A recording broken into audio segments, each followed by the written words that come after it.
आज परत एक नवीन आणि सुंदर अशी रेडी रांगोळीची डिझाईन घेऊन आलेली आहे. कमेंट्स पण होत्या आणि मला पण बनवायची होती म्हणजे मोरपंख. तर आज मोरपंखाचं तुम्हाला हा पूर्ण व्हिडिओ बघायला भेटणार आहे. तर नमस्कार, मी पल्लवी तुम्हा सर्वांचं माझ्या ह्या यूट्यूब चॅनलमध्ये खूप सारं स्वागत करते. तर चला तुम्हाला सगळं असं पूर्ण डिटेलमध्ये मी व्हिडिओ बनवलेला आहे. कलर कॉम्बिनेशन वगैरे सगळं काही खूप असं बेस्ट असणार आहे. लाईव्ह पण मी घेतला होता. लाईव्हमध्ये बऱ्याच जणांना जॉईन नाही करता आलं. पण काही नाही, म्हणलं चला मला व्हिडिओज बनवून टाकायचा होता म्हणून मग मी व्हिडिओ पण बनवलेला आहे. सुंदर असं मोरपंख पूर्ण शेवटपर्यंत बघा. त्याचं लूक वगैरे मी सगळं दाखवलेलं आहे. तो कशाप्रकारे तुम्हाला लूक येणार आहे ते सगळं दाखवलेलं आहे. तर बघा, हे असं पानाच्या शेपमध्ये सोपं आहे. हे तर सगळ्यांना येईलच, त्याच्यामध्ये काही डाऊट नाही. प्रिंट आऊट वगैरे काढायची काहीही झंझट नाही, कुठं बाहेर जायचं काम नाही.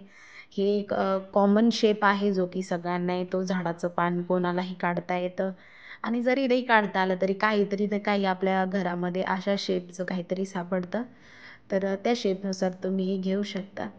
तर बघा, सगळ्यात पहिले हा शेप मी काढून घेतला आहे आणि राहिला प्रश्न ह्या फेविकॉल मिक्सचरचा. तर 60% फेविकॉल आणि 40% पाणी त्यामध्ये घेतलेलं आहे. तसाच रेशो घ्यावा लागतो. ते घेतल्याच्यानंतर तुमच्या रांगोळ्या ज्या आहेत त्या व्यवस्थित येतात.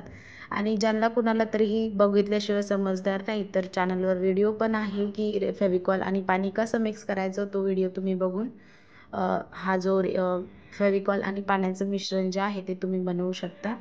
तर सगळ्यात पहिले बघा, अशा प्रकारे मी मिश्रण वगैरे रेडी करून घेतलं. आता तुम्ही म्हणाल प्रत्येक व्हिडिओमध्ये सांगायची गरज नाही, पण बऱ्याचशा ज्या आहेत नवीन यूट्यूबवर म्हणजे नवीन जे आपले व्ह्यूवर्स आहेत ते येतात आणि त्यांना माहिती नसतं आणि ते कमेंट्स करतात की तुम्ही व्यवस्थित सांगितलंच नाही, हे नाही सांगितलं, रेशो नाही सांगितला, फेविकॉल कसा घेतला, कोणता घेतला, हे सगळं सांगितलंच नाही. मग हे त्यांच्यासाठी होतं आणि ज्यांना ऑलरेडी माहिती आहे त्यांनी इग्नोर करायला शिका. आणि मला हे माझ्या प्रत्येक व्ह्यूवरसाठी हे सांगावं लागतं, त्यामुळे मी हे सांगत असते. मला काही हौस नाही आहे प्रत्येक व्हिडिओमध्ये हे आधी सांगून द्यायची. पण कधी-कधी काय होतं ना, कुणाला एकदम एकच व्हिडिओ बघतात आणि मग लगेच विचारायला लागतात की हे कसं तुम्ही सांगितलं नाही व्यवस्थित, आम्हाला समजलं नाही. तर हे त्यांच्यासाठी असतं की प्रत्येक गोष्ट आम्हाला व्यवस्थित सांगावी लागते. तर बघा, हे आधी तुम्ही पाहिलं कलर कॉम्बिनेशन मी कशाप्रकारे हे त्याच्यामध्ये टाकलं, तुम्ही पाहिलेलंच आहे. त्याच्यानंतर हे एक लेयर झाल्याच्यानंतर बघा, तुम्हाला ॲटलिस्ट हाफ ॲन आवर तरी पहिली लेयर जी आहे ती सुकवून घ्यायची आहे. सुकल्याच्यानंतर तुम्हाला ही दुसरी लेयर टाकायची आहे. तर सगळ्यात पहिले बघा, आधी मी हा जो ब्ल्यू कलर होता, तो ब्ल्यू एकदम डार्क ब्ल्यू कलर आहे तो टाकला. त्याच्यानंतर माझ्याकडे मोरपंखी कलर होता, त्याच्यानंतर मोरपंखी कलर टाकला त्याच्या साईडनं. तर अशा प्रकारे तुम्ही, जर तुमच्याकडे मोरपंखी कलर नसेल आणि जर तो कॉमन ब्ल्यू कलर असतो बघा, सगळ्यांकडे मिळतो, तो तुम्ही टाकू शकता. कॉमन असतो तो, कुठेही मिळून जातो. त्यानंतर ऑरेंज कलर टाकलेला आहे. माझ्याकडे रेडिश ऑरेंज होता म्हणून मी तोच टाकला. जर तुमच्याकडे फेंट असेल ना तर तोही चालेल, कारण फेंट जरी टाकला ना ते अजून अट्रॅक्टिव्ह दिसतं. माझ्याकडं जर थोडा डार्क ऑरेंज होता म्हणून मी तो टाकला. त्यानंतर असा हा पॅरेट ग्रीन कलर टाकलेला आहे. तर पॅरेट ग्रीन कलर जो आहे तो अजून त्याच्यामध्ये उठून, म्हणजे कसं आपल्याला डार्क आणि लाईट शेडचं कॉम्बिनेशन करावं लागतं. तर ते अशा प्रकारे मी केलेलं आहे. आणि त्यानंतर बघा, ग्रीन कलरसुद्धा मी त्यामध्ये टाकते. अशा प्रकारे आपल्याला हे जे कलर आहेत, किती 1 2 3 4 5 कलर लागलेले आहेत. खूप सुंदर असं मोरपंख तयार होतं.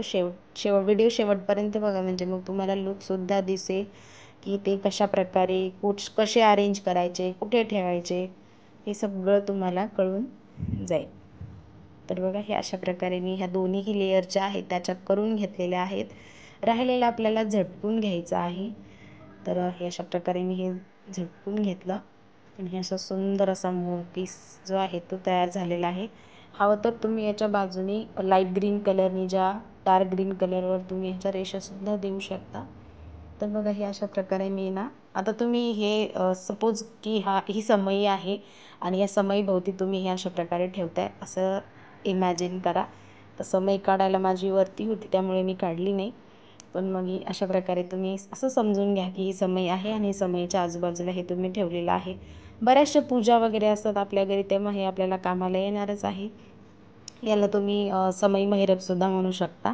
आणि अजून एक महिरप होतं बघा, जे मी तुम्हाला लाईव्हमध्ये शिकवलं होतं, तर ते सुद्धा मी तुम्हाला दाखवते. बघा किती अप्रतिम असं दिसतं. ते सुद्धा तुम्ही असं समई भोवती ठेवू शकता.